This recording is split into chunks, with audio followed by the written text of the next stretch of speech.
So when People magazine said that Sean Diddy Combs still has power and influence even from inside Brooklyn's Metropolitan Detention Center, they weren't kidding, because according to investigators, Diddy apparently has been breaking jailhouse rules and possibly trying to corruptly influence his case.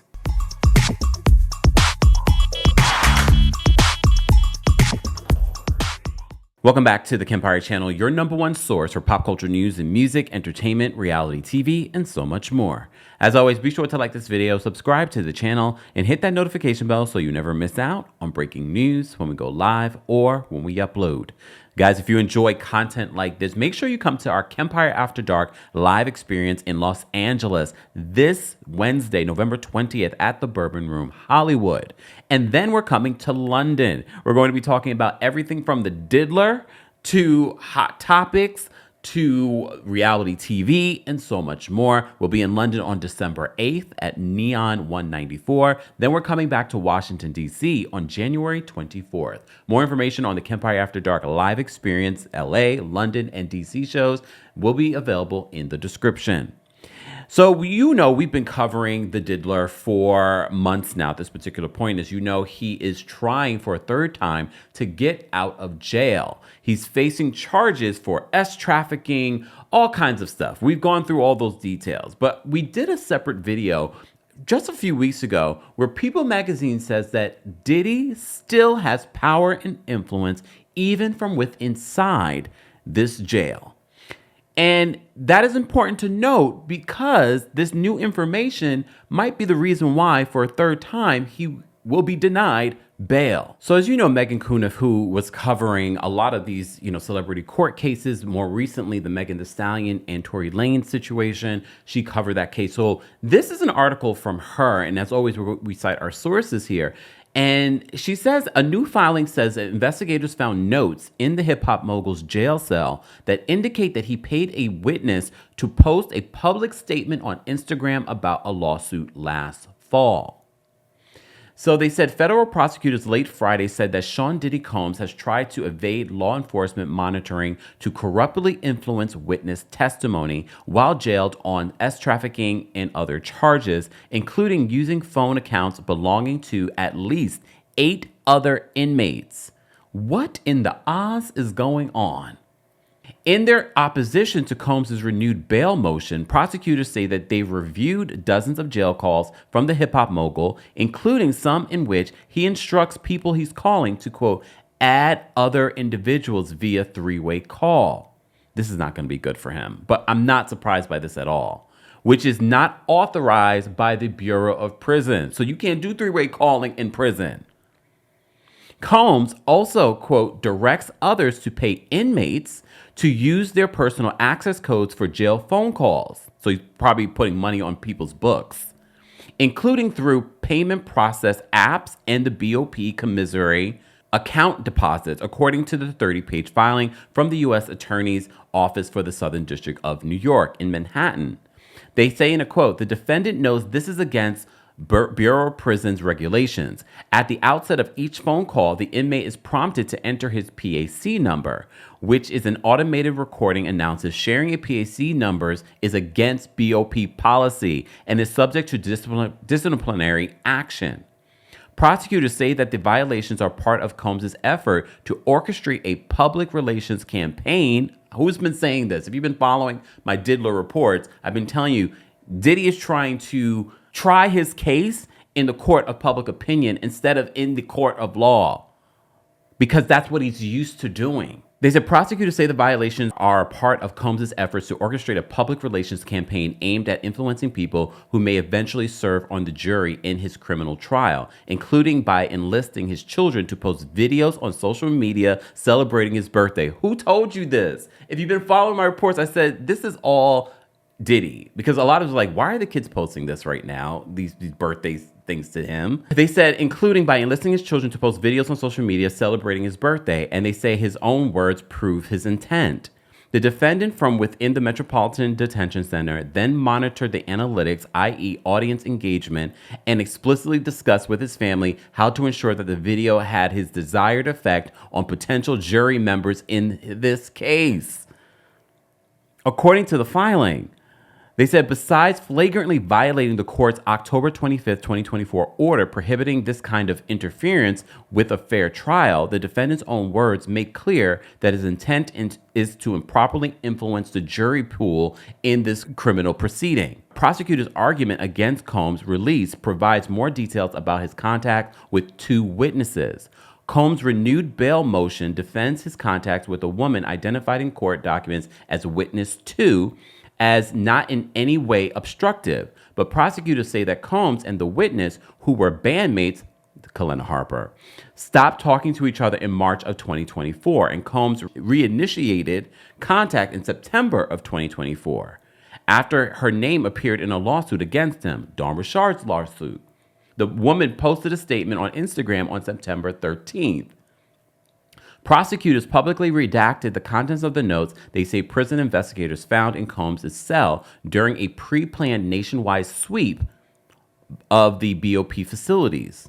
Remember, we saw that happen recently at the Brooklyn Metropolitan Detention Center. Prosecutors publicly redacted the contents of the notes they say prison investigators found in Combs' cell during a pre-planned nationwide sweep of BOP facilities. The strong inference to be drawn from the defendant's communications with witness 2 and his personal notes is that the defendant paid witness 2 after she posted her statement. In the court documents, it says the defendant reached out to witness 2 on September 11, 2024, and sent her a copy of a lawsuit against the defendant in which witness 2's name was mentioned several times. The defendant then called witness 2 and then spoke for nearly 6 minutes. After reading the lawsuit, witness 2 called the defendant back at his request and they spoke for over 4 minutes. Evidently, the defendant and witness 2 discussed witness 2 drafting a statement immediately after the call. The defendant told witness 2 in a text message. On September 11th through September 15th, the defendant and the witness exchanged multiple texts and had multiple calls, at least 128 phone contacts in total in a span of 4 days. Throughout these phone contacts, the defendant repeatedly asked witness 2 when she planned to post the statement. Witness 2 ultimately made a statement about the lawsuit via an Instagram post on September 13, 2024. So Megan reminds us that Combs is due in court next Friday, November 22nd at 2 p.m. Eastern before the U.S. District Judge, the new judge over his case, Arun Subramanian, at the Daniel Patrick Monahan U.S. Courthouse in Manhattan. His trial, as you know, is scheduled for May 5th, but prosecutors have said that they are seeking a superseding indictment. He's currently charged with 3 counts that we're not going to mention again. The racketeering charge, though, which carries a maximum sentence of life in prison, alleges a criminal enterprise that began at least in or about 2009 and included trafficking, forced labor, kidnapping, arson, bribery, and obstruction of justice.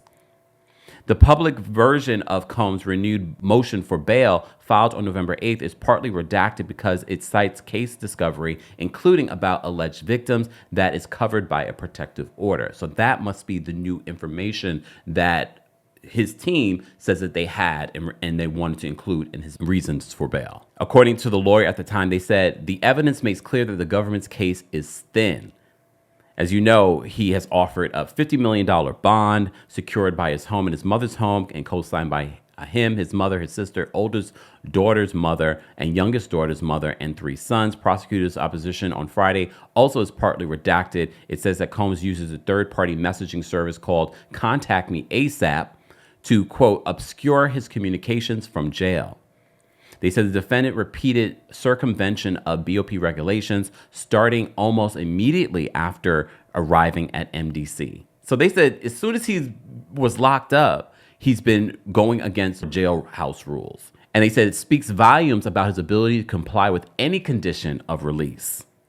I knew that they were sitting on some information, the Southern District of New York, in regards to his third bail appeal. They say Combs used the unauthorized communications to continue his efforts to obstruct and subvert this criminal proceeding. Examples of these efforts are plentiful, the prosecutors wrote, though some details are redacted from the public version of the filing. They said examples of these efforts are plentiful. It's redacted a little bit. Let me just see what's not redacted. They said notably the defendant continued these efforts after the court's October 25th, 2024 order, requested by the defense, prohibiting exactly this sort of conduct. After the court entered the order, the defendant enlisted family members to plan and execute social media campaign around the defendant's birthday with the intention of influencing the potential jury in this criminal proceeding. And I know a lot of you are thinking, oh, that's so innocent. Yes, but you can't do that when you are in the middle of a case like this.